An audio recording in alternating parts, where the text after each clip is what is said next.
Hal yang paling membingungkan di aku hari ini adalah kenapa laki-laki itu makin tua makin manja guys. Sedangkan kita perempuan itu makin tua makin kuat, makin tangguh dan makin tahu fokus hidup kita di mana. Ada yang tahu jawabannya nggak? Setelah pulang kerja, mandi, ganti baju. Padahal serius ini aku baru pulang kerja guys, lanjut mandi, kemudian ganti baju dan nemenin bapak ini makan mie.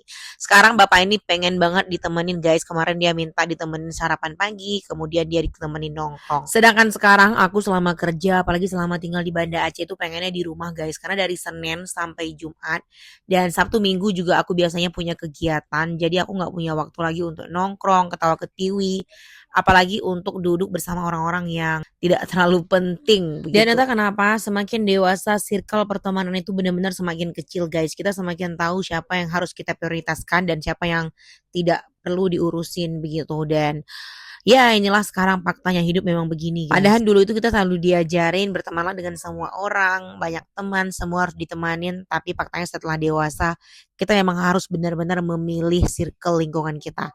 Kita bisa berhubungan dengan semua orang akan tetapi tidak menemani semuanya.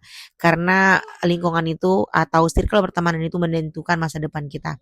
Serius, ini fakta. Dan hari ini malam ini memang kita lumayan punya banyak urusan guys. Setelah tadi kita nongkrong berdua, aku dan suamiku aja.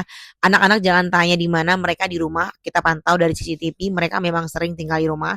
Dan ini adalah pajak jalan kita. Kita beli dulu momoyo dan kita antar lagi ke rumah karena setelah ini kita mau pergi lagi ke rumah salah satu komandannya Om Roni. Kita dipanggil ke sana karena ada beberapa urusan yang harus kita bahas. Dan terus terang kehidupan kita memang sekarang itu benar-benar berubah. Perpindahan kita ke Banda Aceh ini benar-benar membuat kita itu harus mengulangi kehidupan kita dari awal. Apapun ceritanya kita harus kuat dan kita harus membangun semua pondasi dan relasi kita di sini. Namanya hidup juga harus disyukuri, apapun itu kita jalanin aja, kita nggak tahu jalan Tuhan yang mana yang akan membuat kita sukses, berusaha dan bersyukur atas apa yang dikasih Allah.